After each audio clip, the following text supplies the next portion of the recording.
Sir हमारे college में professors बता रहे हैं कि कॉस्ट शीट का फॉर्मेट चेंज हो गया है। तो कौन सी बड़ी बात है? ये फॉर्मेट ऐसा नहीं चेंज हो गया कि आपको दिक्कत हो। पुराने वाले फॉर्मेट के जैसा ही है, बस स्लाइटली कुछ आइटम्स को बढ़ा दिया है। सर हमने पुराना वाला फॉर्मेट पढ़ लिया है, बहुत अच्छी बात है। और सर अगर हमने नहीं पढ़ा है तो भी अच्छी बात है, कोई दिक्कत की बात नहीं है। डर से ज्यादा आप यहां पर कंसंट्रेट कीजिए कि कॉस्ट शीट क्या होती है। कॉस्ट शीट ये होती है कि जब भी हम कोई प्रोडक्ट बनाते हैं, कोई सर्विस प्रोवाइड करते हैं, तो उसे प्रोडक्ट को मैन्युफैक्चर करने में या सर्विस को प्रोवाइड करने में सर हमारी क्या कॉस्ट आती है, उस कॉस्ट को हम एक प्रॉपर स्टेटमेंट की फॉर्म में कलेक्ट करते हैं। ओके, तो कॉस्ट शीट एक फॉर्मेट है जहां पर हम हर आइटम को उसकी प्रॉपर जगह पर रख करके प्रेजेंट करते हैं। जैसे आपने कॉर्पोरेट अकाउंटिंग में कैश फ्लो स्टेटमेंट पढ़ी है, तो कैश फ्लो स्टेटमेंट भी क्या है? एक स्टेटमेंट है, वहां पर एक प्रॉपर फॉर्मेट है, उसको फॉलो करना है। ऐसे ही कॉस्ट शीट भी क्या है?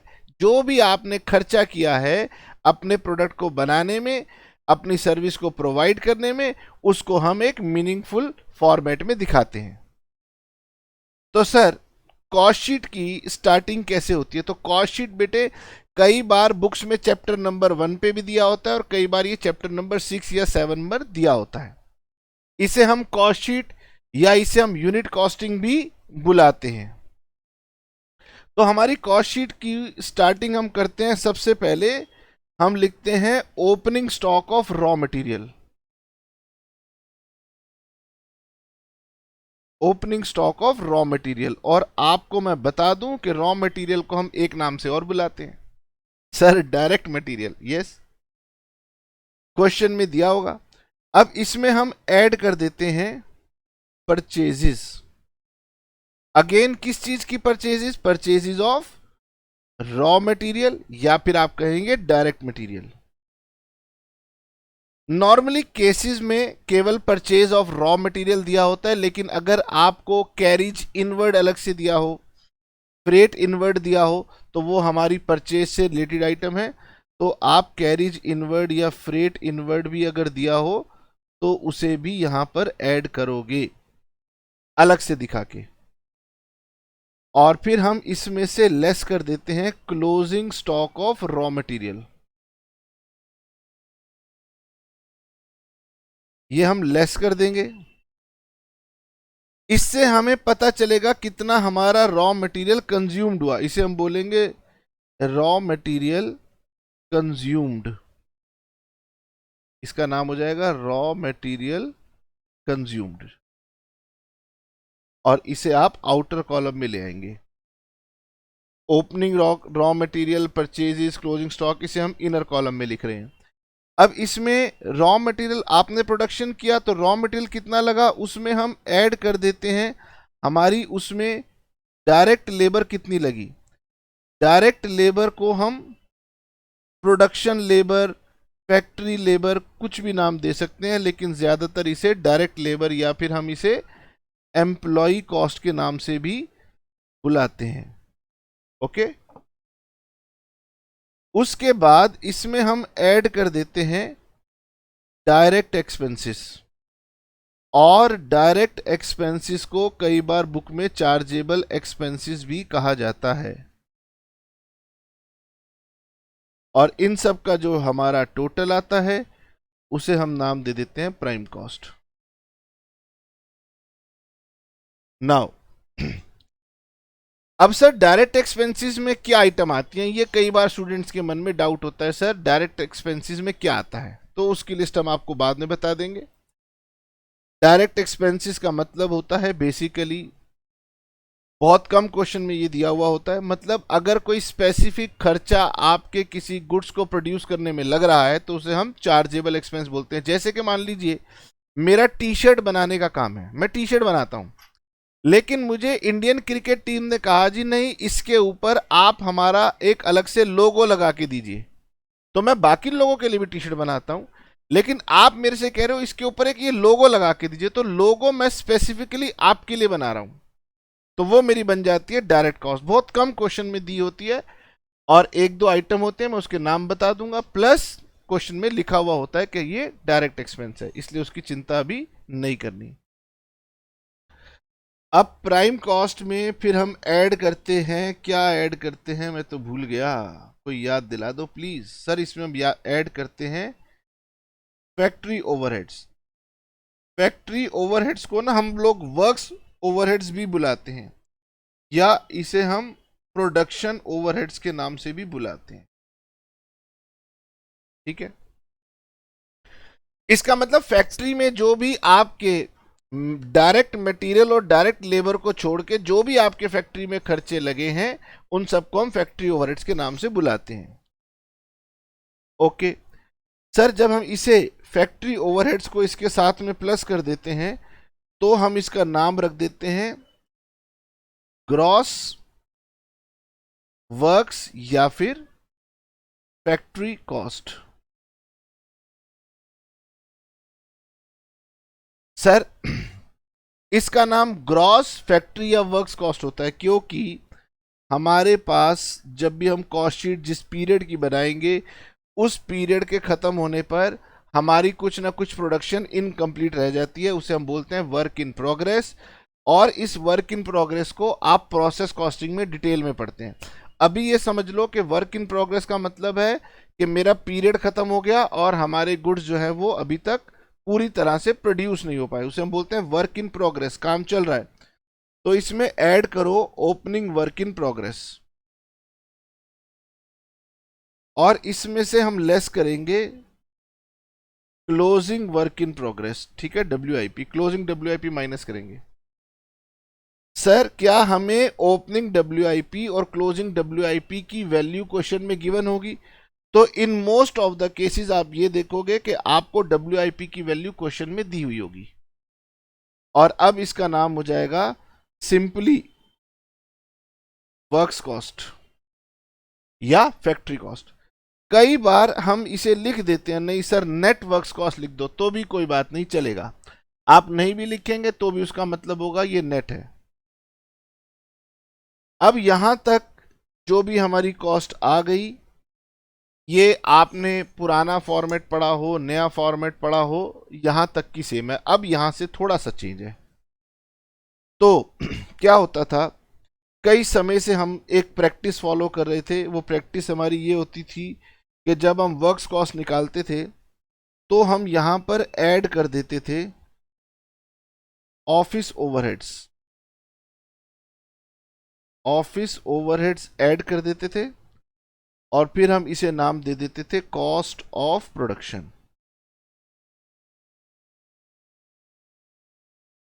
ऐसा हम करते आ रहे थे पर यह गलत था।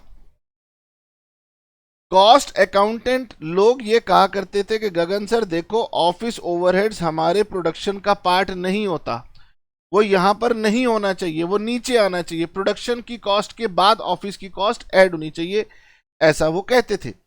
लेकिन बुक्स में चला आ रहा था।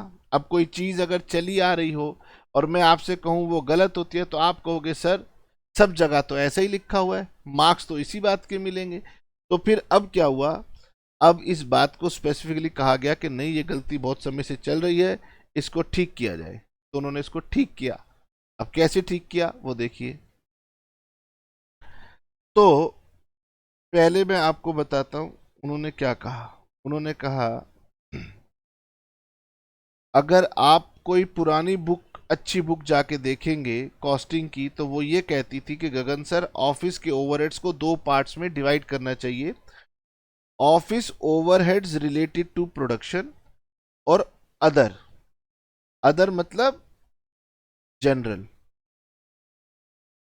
तो अपने ऑफिस के ओवरहेड्स को वो कहते हैं कि गगन सर ये दो पार्ट्स में डिवाइड होने चाहिए कि प्रोडक्शन के कितने हैं और अदर्स कितने हैं। जो प्रोडक्शन के लिए खर्च किए गए हैं उनको यहां पर ऐड कर देना चाहिए और जो अदर्स हैं उन्हें कॉस्ट ऑफ प्रोडक्शन में ऐड नहीं करना चाहिए, जबकि पहले हम सारे के सारे ऑफिस ओवरहेड्स इसमें ऐड कर दिया करते थे। तो अब इस गलती को सुधारा गया और इस गलती को सुधारने की वजह से अब क्या होगा, अब आप मेरे साथ लिखेंगे कि वर्क्स ओवरहेड्स के बाद हम लोग क्या करेंगे, अब हम इसमें ऐड करेंगे। पहले तो इसमें हम अब कुछ खर्चे स्पेसिफिकली ऐड करेंगे जो कि पहले होते नहीं थे, क्वेश्चन में दिए हुए नहीं रहते थे, पर अब आपको दिए होंगे। कौन कौन सी कॉस्ट आपको दी होगी? सबसे पहली कॉस्ट तो आपको दी होगी क्वालिटी कंट्रोल कॉस्ट।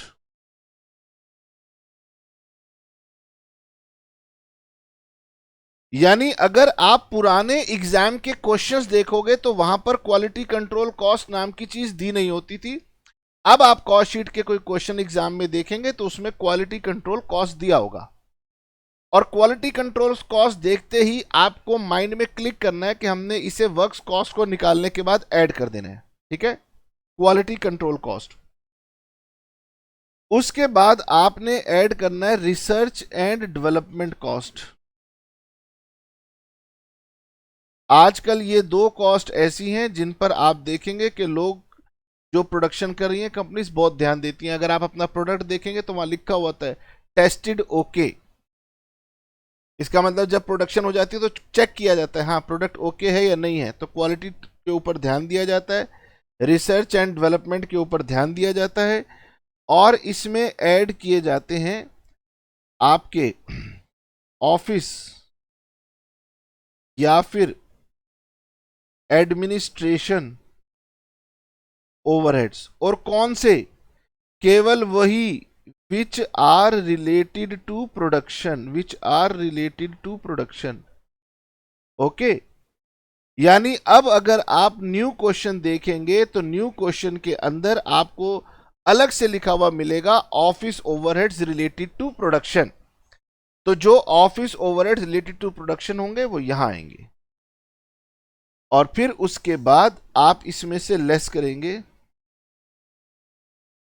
अगर कोई सेल ऑफ स्क्रैप दिया हो, कोई सेल ऑफ बाय प्रोडक्ट दिया हो, कोई उस तरह की कोई मिसलेनियस आपको छोटी मोटी रिसिप्ट दी हुई हो, तो आप उसे यहां से माइनस करेंगे, और अब इसका नाम हो जाएगा कॉस्ट ऑफ प्रोडक्शन। अब इसका नाम बन जाएगा cost of production.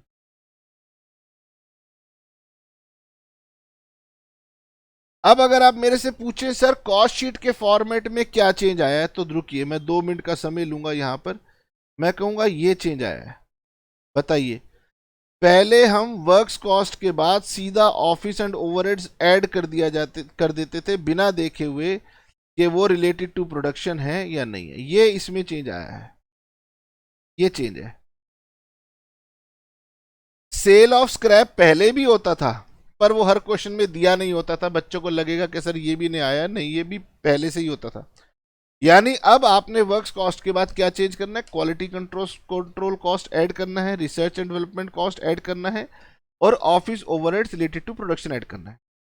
Sir question के अंदर ऑफिस ओवरहेड्स दिए हुए हैं, क्या होता है ना पुराने एग्जामिनेशन क्वेश्चन कई बार पूछ लिए जाते हैं और वो लिखना भूल जाते हैं कि ऑफिस ओवरहेड्स में कौन से ओवरहेड्स हैं। तो आप नोट दे देना कि आप क्या एजम्पशन ले रहे हैं। अगर आप लेंगे एजम्पशन रिलेटेड टू प्रोडक्शन तो ये ऊपर ऐड हो जाएगा। अगर आप एजम्पशन लेंगे नहीं सर ये रिलेटेड टू प्रोडक्शन नहीं है, इन जनरल है, तो ये कॉस्ट ऑफ प्रोडक्शन के बाद नीचे ऐड हो जाएंगे। लीजिए, तो जो मैंने आपके साथ ये लीजिए, जो मैंने ये आपके साथ हाइलाइटर में ऐड किया, समझिए ये नया है इसके अंदर। ठीक है, उसके बाद क्या करेंगे सर? उसके बाद जब आपकी कॉस्ट ऑफ प्रोडक्शन आ जाएगी, इसमें एक चीज और ऐड करनी थी, सॉरी, इसमें एक चीज और ऐड करेंगे, प्राइमरी पैकेजिंग कॉस्ट, ये भी ऐड करना है। नाउ प्राइमरी पैकेजिंग कॉस्ट क्या होता है? देखिए, आप मेडिसिन लेने के लिए जाते हैं तो मेडिसिन वाले क्या करते हैं? मेडिसिन को स्ट्रिप के अंदर डाल के देते हैं, वो भी एक पैकेजिंग है।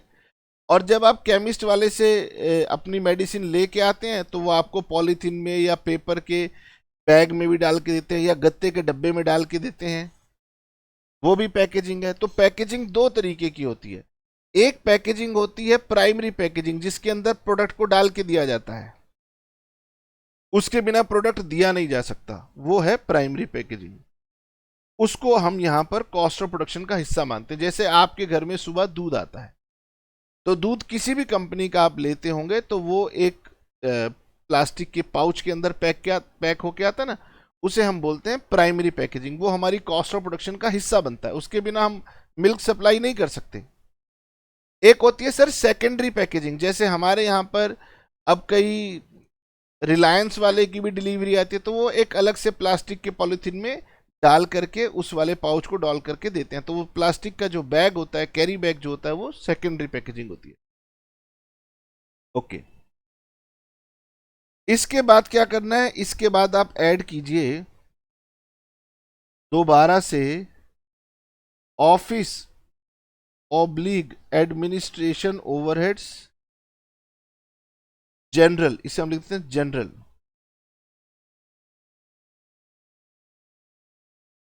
यानी कि सर ऑफिस ओवरहेड्स, अब ध्यान रखना है, दो जगह आ रहे हैं, एक बार तो ऊपर आ रहे हैं, कॉस्ट ऑफ प्रोडक्शन से ऊपर आ रहे हैं। हाँ, कॉस्ट ऑफ प्रोडक्शन से ऊपर आ रहे हैं, वो है office overheads related to production. और एक आपके आ रहे हैं कॉस्ट ऑफ प्रोडक्शन के बाद, ठीक है, वो है आपके जनरल।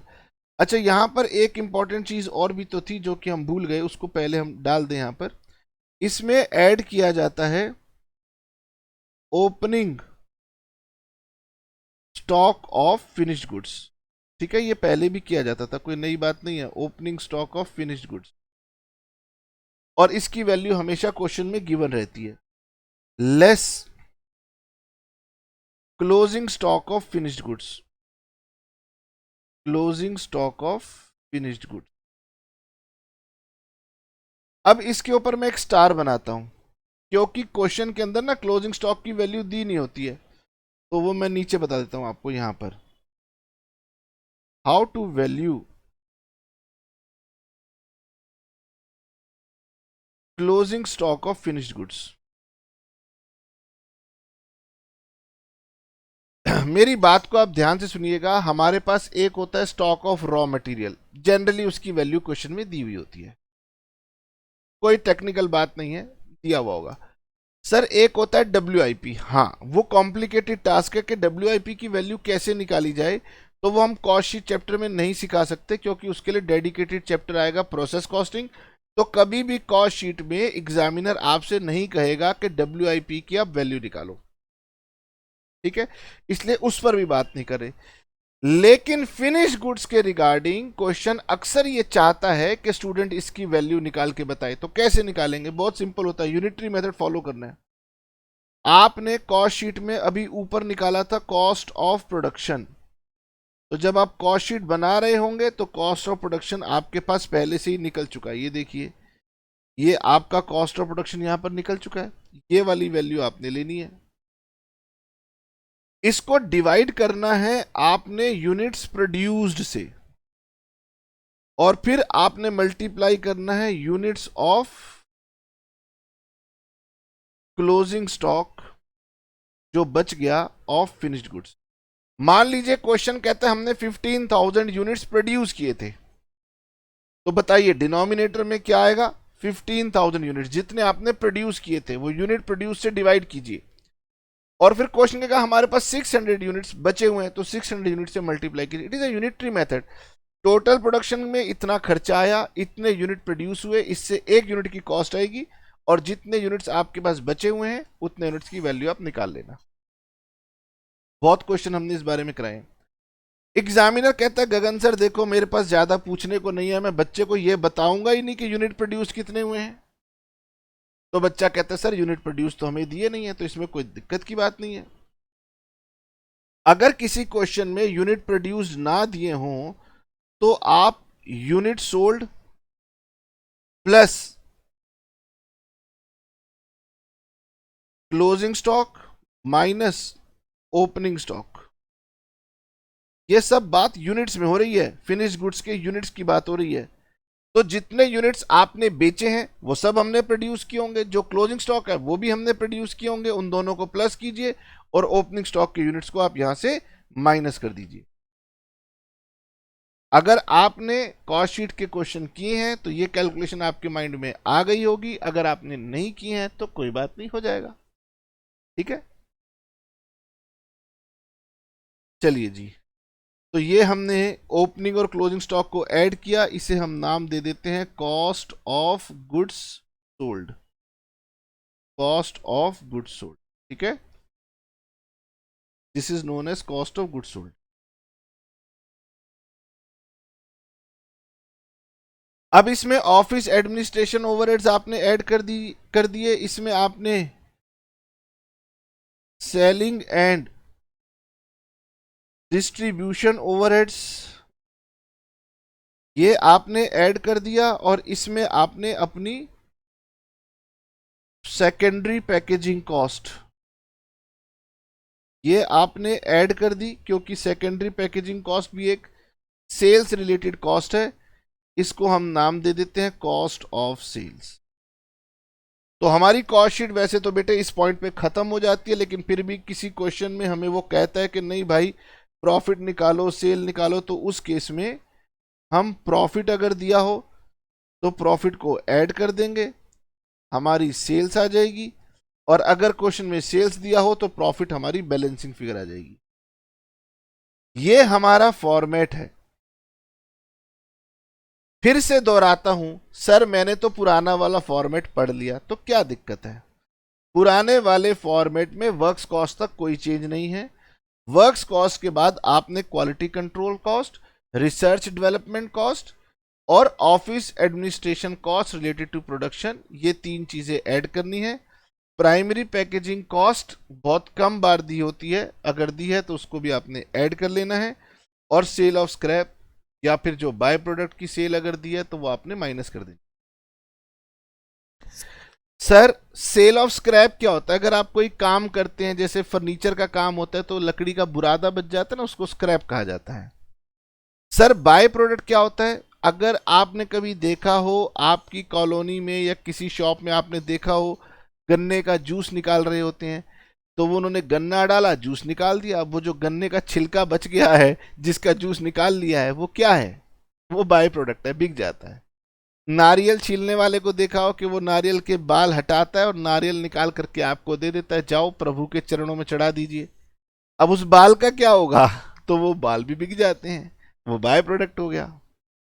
अच्छा, कोई हो सकता है नारियल को तोड़ के देता हो, तो नारियल को तोड़ेगा तो उसका ऊपर का जो शेल है वो मिल गया, तो उसने किसी को सेल कर दिया। तो बाय प्रोडक्ट का मतलब होता है कि हम जो प्रोडक्शन करते हैं उसमें कुछ ऐसी चीज मिल रही है जो कि किसी और के काम आ रही है, वो मुझे इसके छोटी मोटी सेल वैल्यू दे जाता है, उसको हम बाय प्रोडक्ट कहते हैं। अगर इनके बारे में डिटेल में जानना हो तो हमारी प्रोसेस कॉस्टिंग में ये सब आएगा, joint cost, by product cost.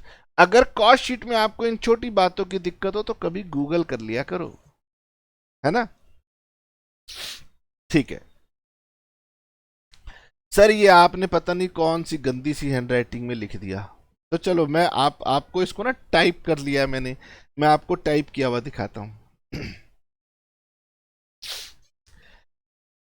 तो हमने कुछ बुक्स ढूंढी जहां से हम आपको क्वेश्चन करवा सकें, क्योंकि ये न्यू फॉर्मेट 1-2 साल पहले ही इंट्रोड्यूस हुआ है, इसीलिए आपको इस फॉर्मेट के ज्यादा क्वेश्चन नहीं मिलेंगे। तो हमने कुछ बुक ढूंढी, उस बुक में से मैं आपको करवा रहा हूं। अब मेरे से ये मत पूछना सर ये बुक कौन सी है, आप यहां से कंसेप्ट सीखने की कोशिश करना, ठीक है? मुझे बताइए कॉस्ट शीट का फॉर्मेट एक बार दोबारा रिवाइज करते हैं। सबसे पहले लेते हैं opening stock of raw material, फिर लेते हैं परचेज, और फिर लेते हैं closing stock of raw material, ठीक है? इन तीनों को हम जब इकट्ठा कर लेते हैं तो ये हमारी कॉस्ट बन जाती है रॉ मटेरियल कंज्यूम्ड। तो उन्होंने ऊपर लिख दिया कि ये रॉ मटेरियल कंज्यूम्ड है, ओके? ये हमारी टोटल कॉस्ट है, एक कॉलम बना हुआ है टोटल कॉस्ट का, और जनरली यूनिट कॉस्टिंग में एक कॉलम कॉस्ट पर यूनिट का होता है। इसमें क्या होता है कि हम सिर्फ फिगर्स को नंबर ऑफ यूनिट से डिवाइड करते रहते हैं, तो ये वाली फिगर आती रहती है। तो अभी अपना फोकस हम इसके ऊपर रख रहे हैं। तो मुझे बताएं ये क्या हुआ, ये हो गया सर रॉ मटेरियल कंज्यूम्ड। मैं दोबारा लिख दूं, हम ऐसे लिख देते हैं यहां पर, रॉ मटेरियल कंज्यूम्ड। इसमें एम्प्लॉय कॉस्ट या फिर डायरेक्ट लेबर या फिर प्रोडक्शन लेबर, कुछ भी आप कह सकते हैं, कई सारे नाम है, उसको ऐड कर दीजिए। डायरेक्ट एक्सपेंसेस को हम चार्जेबल एक्सपेंसेस कहते हैं। क्वेश्चन में सीधे सीधे दिए होंगे, लेकिन अगर पहचानना हो तो इसकी लिस्ट होती है, वो मैंने आपको कॉस्ट शीट की वीडियो में ऑलरेडी दे रखी है, नहीं दे रखी तो दोबारा दे देंगे, ठीक है। इन सब को जोड़ के बनता है सर प्राइम कॉस्ट, कोई नई बात नहीं है, पहले भी बनता था। उसमें ऐड किए जाते हैं फैक्ट्री के ओवरहेड्स, और फैक्ट्री को हम प्रोडक्शन या वर्क्स ओवरहेड्स भी बुलाते हैं, और उससे हमारी टर्म आती है ग्रॉस वर्क्स कॉस्ट। उसमें हम ऐड करते हैं ओपनिंग डब्ल्यूआईपी, क्लोजिंग कर डब्ल्यूआईपी माइनस करते हैं, और हमारी आ जाती है नेट वर्क्स कॉस्ट। यहां तक सब कुछ वही है जो पहले होता था। अब उन्होंने कहा कि सर मॉडर्नाइज जमाना हो गया है, अब हम रिसर्च भी करते हैं, क्वालिटी कंट्रोल करते हैं, तो उस कॉस्ट को कहां पे रखें। तो उन्होंने कहा भैया अपनी वर्क्स कॉस्ट में अब आप क्वालिटी कंट्रोल कॉस्ट जोड़ो, रिसर्च डेवलपमेंट कॉस्ट जोड़ो, और ऑफिस ओवरहेड्स का ब्रेकअप करो, अगर वो रिलेटेड टू प्रोडक्शन है तो उनको यहां पर ऐड कर दो। सर हमारे पास जो क्वेश्चन है उसमें लिखा हुआ नहीं है, तो फिर आपको एजम्पशन लेनी पड़ेगी। सर मेरी एजम्पशन अगर बुक के एजम्पशन से मैच ना हुई तो क्या हुआ, मेरा आंसर बदल जाएगा। तो कभी भी आंसर देख के मत बनाओ, जहां पर इंफॉर्मेशन पूरी ना हो वहां हम जो इंफॉर्मेशन लेंगे उसके अकॉर्डिंगली हम काम करेंगे। सर उसके बाद कोई सेल ऑफ स्क्रैप हो या सेल ऑफ बाय प्रोडक्ट हो, उसको हम लेस कर देंगे। अपनी प्राइमरी पैकेजिंग कॉस्ट को हम यहां पर ऐड कर देते हैं, अगर हमें दी हुई हो, क्योंकि हर प्रोडक्ट में प्राइमरी पैकेजिंग लगती नहीं है। उसके बाद सर आएगी कॉस्ट ऑफ प्रोडक्शन, उसमें opening stock of finish goods add करेंगे, closing stock of finish goods less करेंगे। Closing stock of finish goods निकालने का फॉर्मूला होता है cost of production divided by units produced. ये एक यूनिट प्रोड्यूस करने की कॉस्ट आती है into units of closing finished goods. ये मल्टीप्लाई करोगे तो ये आपकी वैल्यू आ जाएगी। उसके बाद ये आपकी बन जाएगी कॉस्ट ऑफ गुड्स सोल्ड, और कॉस्ट ऑफ गुड्स सोल्ड में आप ऑफिस ओवरहेड्स जनरल वाले ऐड करना, सेलिंग डिस्ट्रीब्यूशन ओवरहेड्स दिए हो तो ऐड कर देना, और अगर आपके पास सेकेंडरी पैकेजिंग कॉस्ट हो तो वो भी ऐड करना, आपकी कॉस्ट ऑफ सेल्स बन जाएगी। ये सारा फॉर्मेट मैंने आपको दिया हुआ है, ठीक है। बुक का नाम आप मेरे से पूछोगे नहीं, ये एक्चुअली सीए के पास्ट कुछ एग्जामिनेशन क्वेश्चंस हैं जो कि मैं आपको करवाने जा रहा हूं। वही फॉर्मेट जो आपने पढ़ा है ये सेम फॉर्मेट है, ठीक है। कई जगह आपको मिलेगा, ये सेम फॉर्मेट है, ओके। नाउ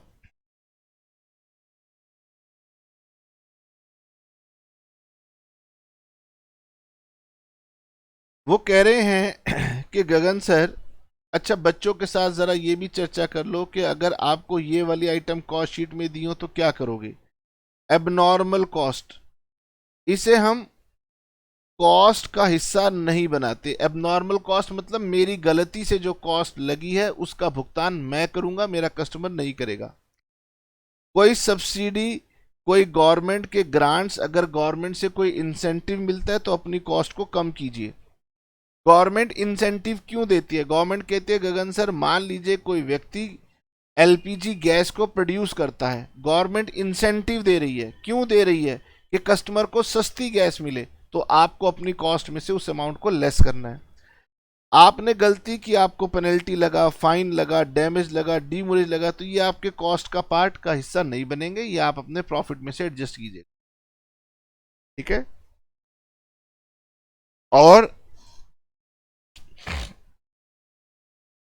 और सर इंटरेस्ट और फाइनेंस कॉस्ट के बारे में क्या कहना, तो जनरली आप जो फाइनेंस लेते हैं वो हमारी कॉस्ट का पार्ट नहीं बनता।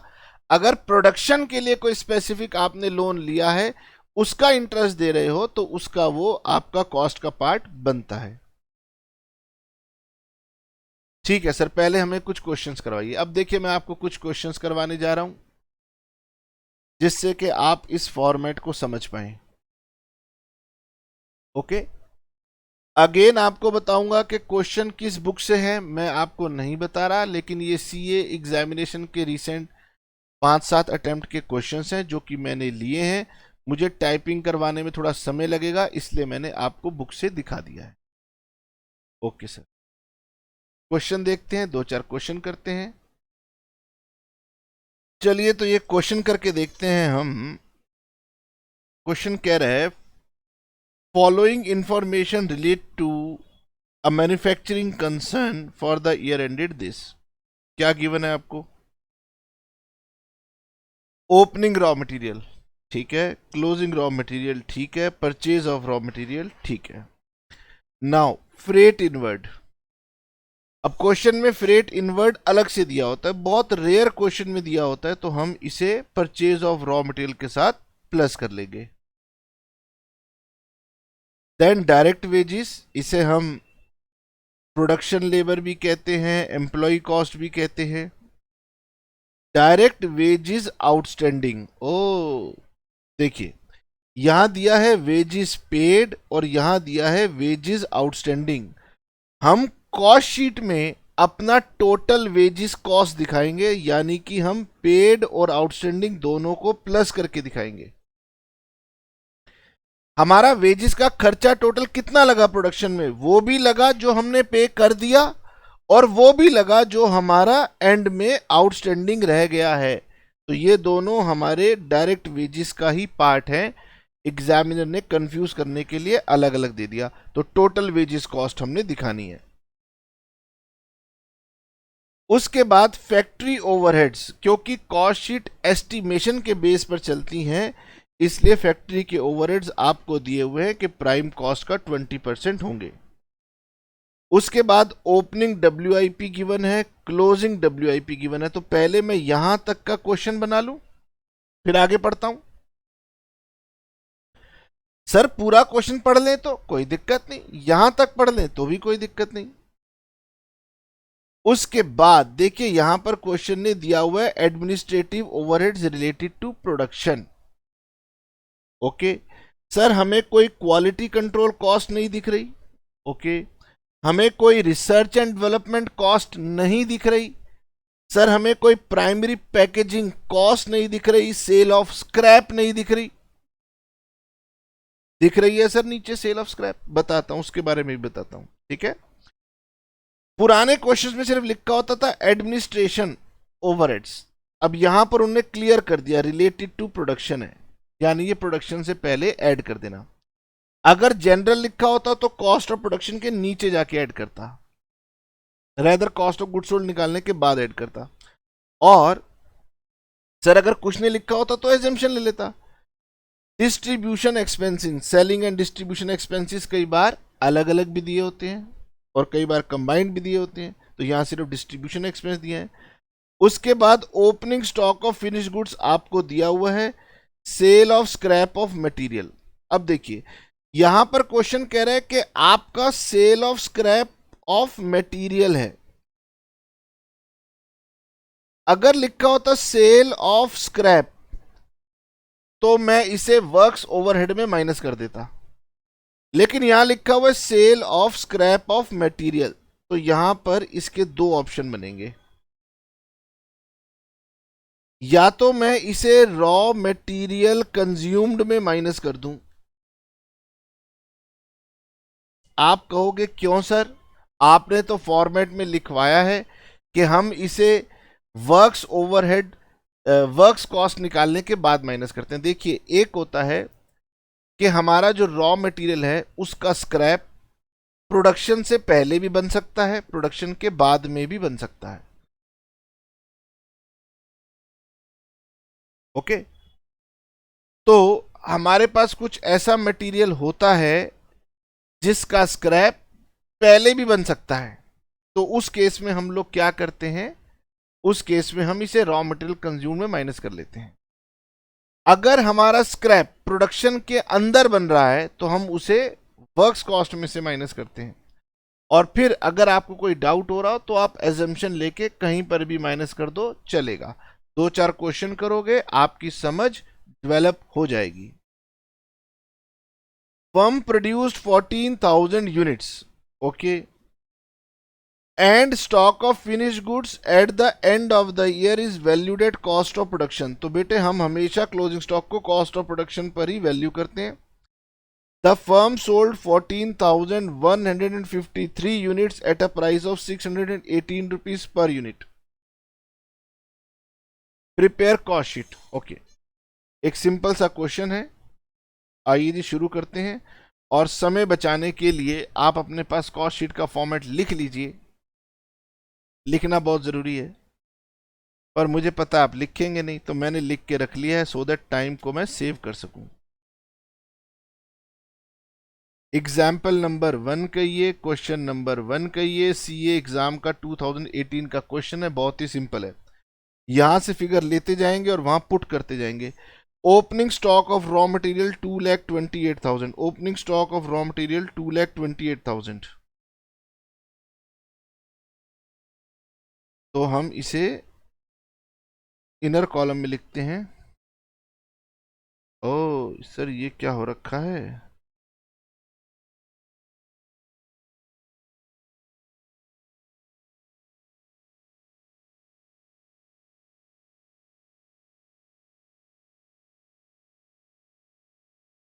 $2,28,000. स्ट्रोक को साइज थोड़ा सा और बढ़ा के देखूं.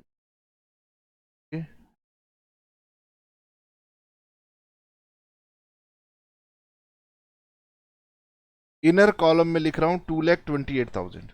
आप फॉर्मेट बना लीजिएगा.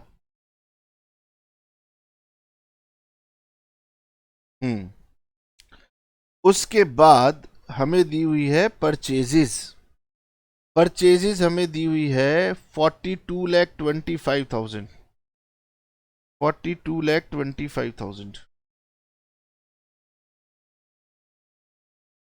42,25,000 प्लस, अब क्योंकि मुझे कैरिज इनवर्ड अलग से दी हुई है, वो हमारी रॉ मटेरियल की कॉस्ट का पार्ट होता है, तो मैं उसे इसमें प्लस कर दूंगा. और हमारे कैरिज इनवर्ड या फ्रेट इनवर्ड है 1 लाख.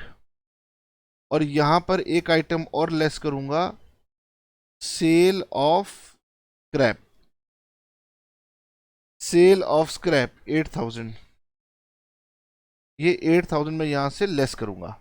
इस क्वेश्चन में दिया है, बहुत सारे क्वेश्चन में नहीं भी दिया होता.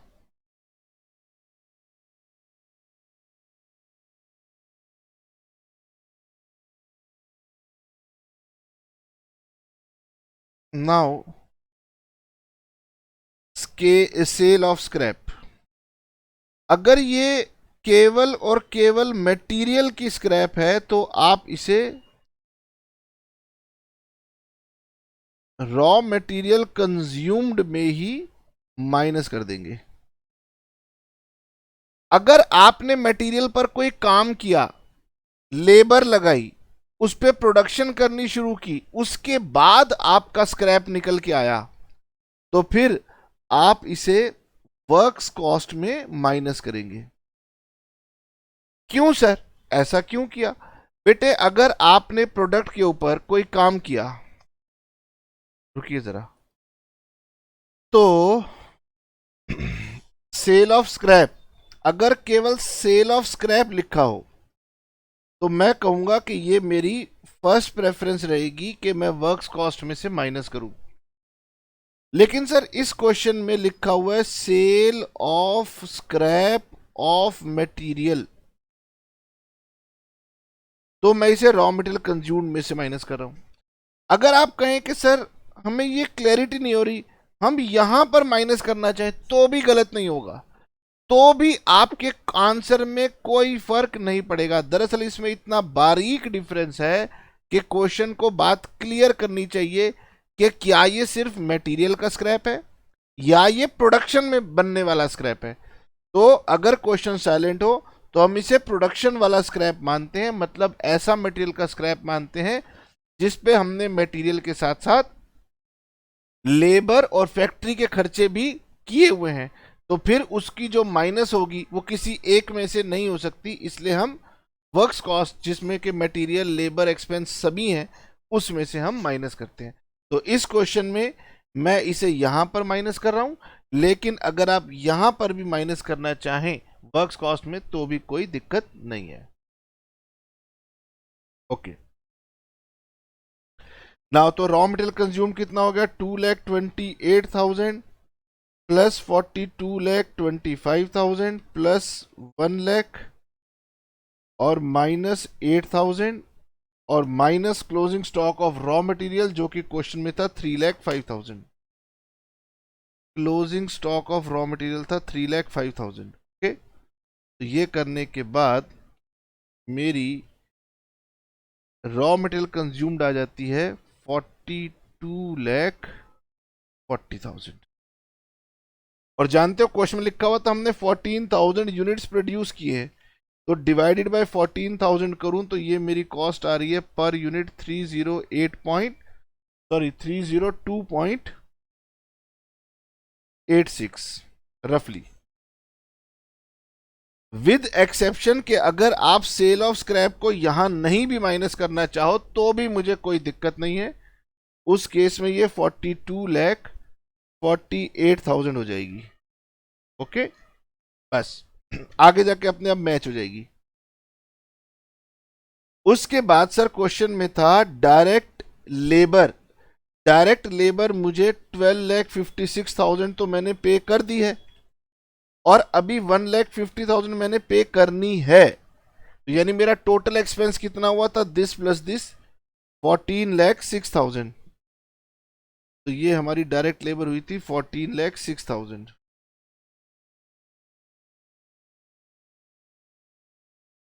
चार्जेबल एक्सपेंस क्वेश्चन के अंदर दिए हुए हैं नहीं, तो ये हमारी प्राइम कॉस्ट आ जाएगी 42,40,000, 56,46,000 और अगर मैं इसे 14,000 से डिवाइड करता हूं तो ये मेरी कॉस्ट आती है 403.29। ओके, इसमें ऐड करूंगा वर्क्स ओवरहेड्स और वर्क्स ओवरहेड्स मुझे दिए हुए हैं 20% of prime cost. Now works overhead is 20% of prime cost, that means 20% of 56,46,000।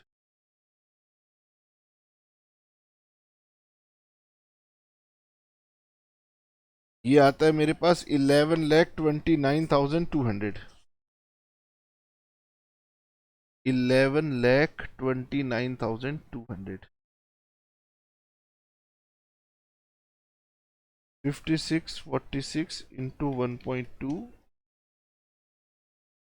67,75,200। Okay, इसमें ओपनिंग WIP ऐड करेंगे, क्लोजिंग WIP माइनस करेंगे। ओपनिंग है 192,500, क्लोजिंग है 14700। डालिए डालिए फटाफट। 1,92,500 प्लस करेंगे और 1,40,700 ये माइनस करेंगे। अब हमारी नेट वर्क्स कॉस्ट आएगी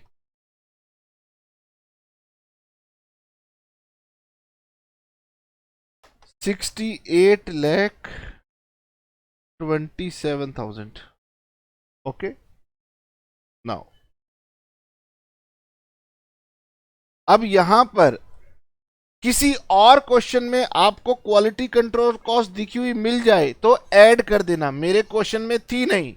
ओके, रिसर्च डेवलपमेंट कॉस्ट अगर दी हुई हो तो ऐड कर देना, नहीं दी हो छोड़ देना।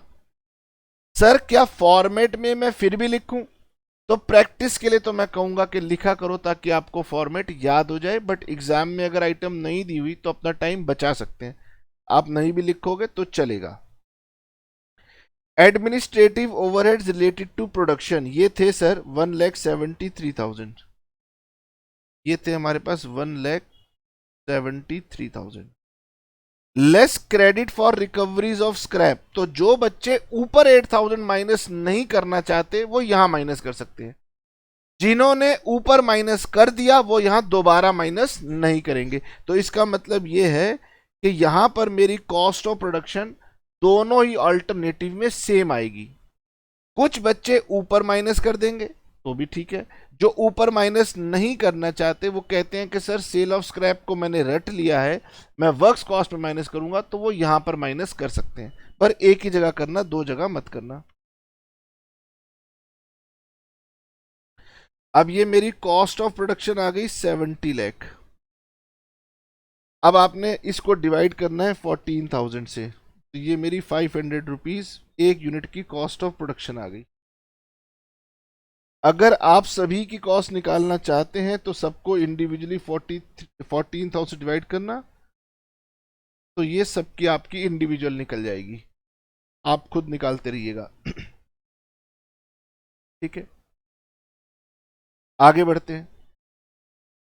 कॉस्ट ऑफ प्रोडक्शन निकालने के बाद हमने निकालना है opening stock of finish goods. अब मैं आपको बता दूं बेटे कि हमारे पास ये थे 14,000, ओके, और हमें क्वेश्चन के अंदर गिवन था कि हमारा opening stock of finish goods 1217 units है, 6,08,500 के।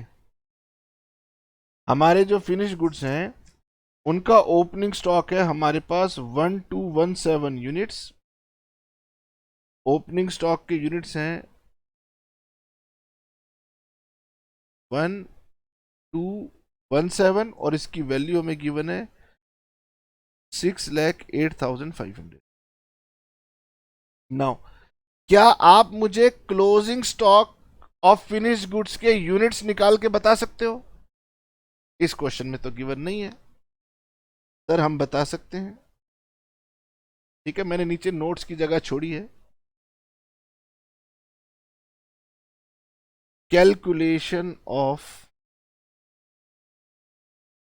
Closing stock units of finished goods. तो सर स्टार्ट करेंगे यूनिट्स सोल्ड से।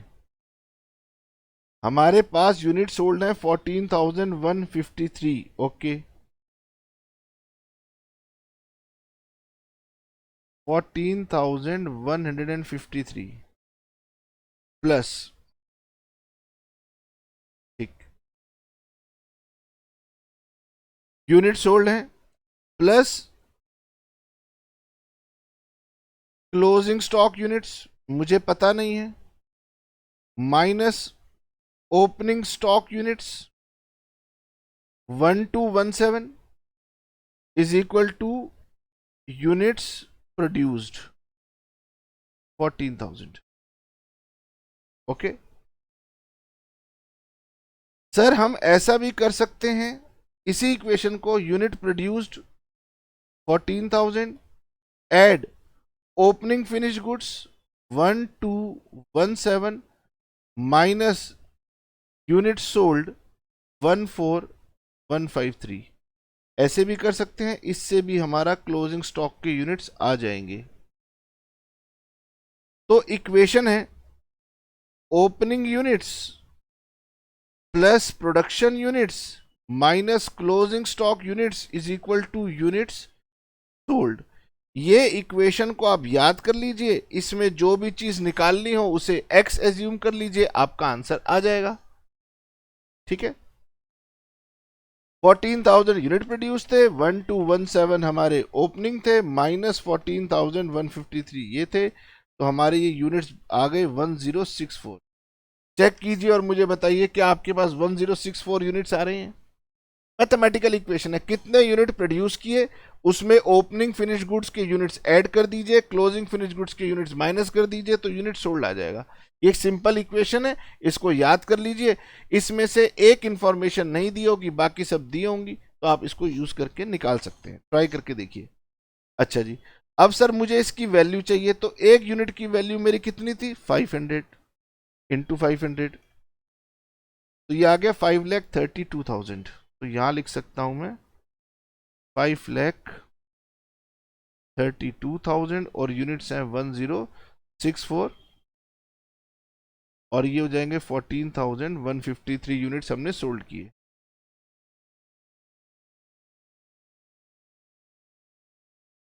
₹70 लाख प्लस 6,08,500 माइनस 5,32,000, ये हो गया हमारा 70,76,500।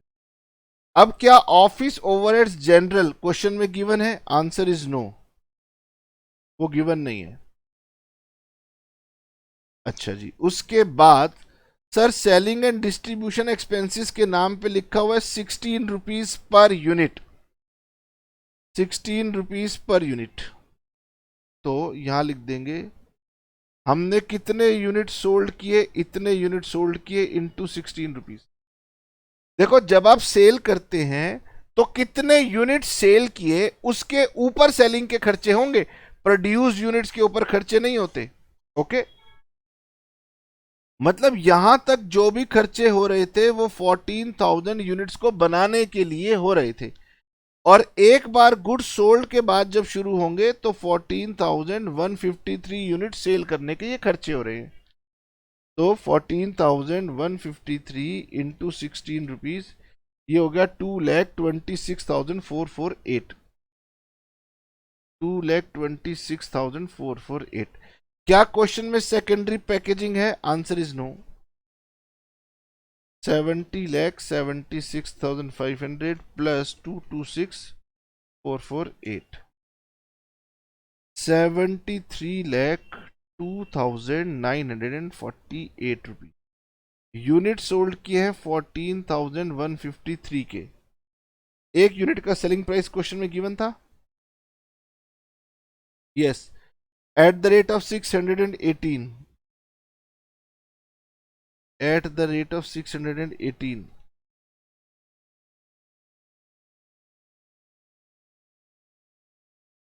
$87,46,550।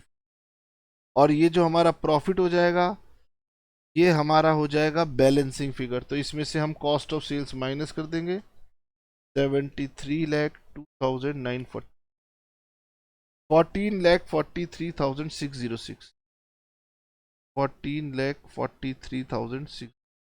ओके, ये हमारा एक था 618 रुपये का, ये हो जाएगा 102 रुपीज का, 73,02,948 डिवाइड बाई 14153, ये हो गया 516। तो मैं आपको बता देता हूं बेटे, ये है हमारा प्रोडक्शन का पॉइंट। इस प्रोडक्शन के सभी खर्चे 14,000 यूनिट से डिवाइड हो गए। ओके, और कॉस्ट ऑफ गुड्स सोल्ड निकाल देने के बाद हमारे जितने भी खर्चे हैं वो 14,153 यूनिट से डिवाइड होंगे।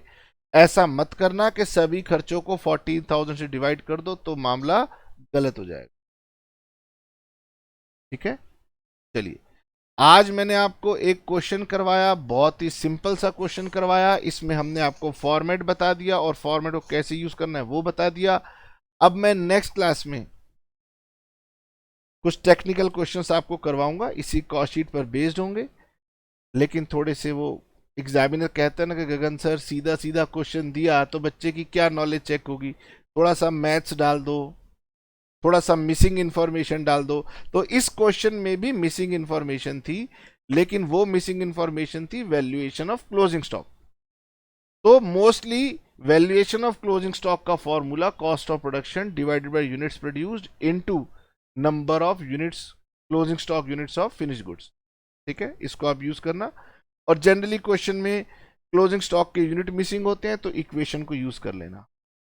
ठीक है, इसके बाद हम थोड़ा सा टफ क्वेश्चन की तरफ जाएंगे। मैं एज्यूम करके चल रहा हूं कि आपने कॉस्ट शीट के पुराने क्वेश्चन कर लिए हैं, तो थोड़ा बहुत आपका माइंड प्रिपेयर्ड है टफ क्वेश्चंस के लिए। नेक्स्ट क्लास में कुछ और इंपॉर्टेंट सीए एग्जाम के क्वेश्चंस करवाऊंगा। एक बार करेंगे तो आप कहेंगे सर इतने आसान क्वेश्चन होते हैं। चलिए नेक्स्ट क्लास में मिलेंगे, प्रैक्टिस करवाऊंगा, क्वेश्चन स्क्रीन के ऊपर आपको दिखा देंगे।